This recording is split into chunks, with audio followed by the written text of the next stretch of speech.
আপা আমার নাম সাদি ইসলাম, দুটো গুণগত প্রতিষ্ঠা লাগছে। ভাবি সাহেব, আমাদের সাথে চলেন। আপনার পালানোর কোনো তখন আমি আপনাদের সাথে যাবো না, আমি আপনাকে চিনি না, আপনারা চলে যান। আপনারা কারা? ওনার সাথে আপনাদের কি সম্পর্ক? শোনেন আপা, উনি আমাকে ভাবি ভাবি বাড়ি থেকে রাগ করে চলে যেতে আছে। ভাবি রাগ করেন না, আমি না ভালো শোনা ভাবি, চলেন বাড়িতে চলেন। শরীরে হাত দিলেন কেন? দূর থেকে কথা বল। আপা ওরা আমার নিয়ে মাইরা ফেলাইবো, আপনি আমার বাঁচান। ভাবি যে কি আজে বাজে কথা কন, চলেন তো। উনি যাবে না, আপনারা যদি নিজে ভালো চান তাহলে চলে যান। ভাবিরে না নিয়ে তো যাওয়া যাইব না। বুঝছি, লোকজন ডাকতে হইব। খান, লোকজন ডাকতেছি। দাঁড়ান, লোক ডাকতে হবে না, আমরা চলে যেতে আসি, তাই আবার দেখা হইব। যোগ বিয়োগ সবটা মিলাই নেব, তাই চল। আপনি এখন যাইতে পারেন, বিপদ কাইটা গেছে।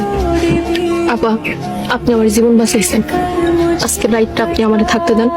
বিশ্বাস করেন আমি ভালো করেন মাইয়া, আপনি আমার ইজ্জত বাঁচাইছেন, আজকে রাতটার লেগে থাকতে দেন।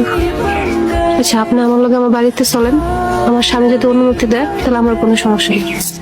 আচ্ছা ঠিক আছে চলেন। ওনারা আমার স্বামীর লোকজন। আসসালামু আলাইকুম, কে আপনি?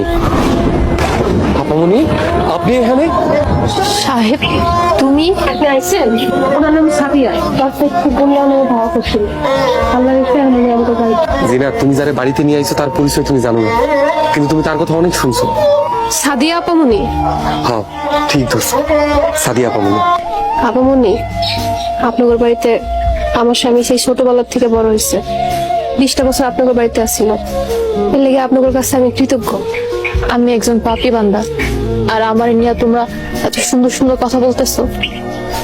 সাহেব আজ আমি নিঃস্ব, আমার আর কিছুই নাই, আমার জীবনে নিরাপত্তা পর্যন্ত নাই। আপনার লগে কি কি হয়েছে আমি জানি না আপামনি, তো আপনি এই বাড়িতে আইছেন, এখন থেকে আপনি নিরাপদ।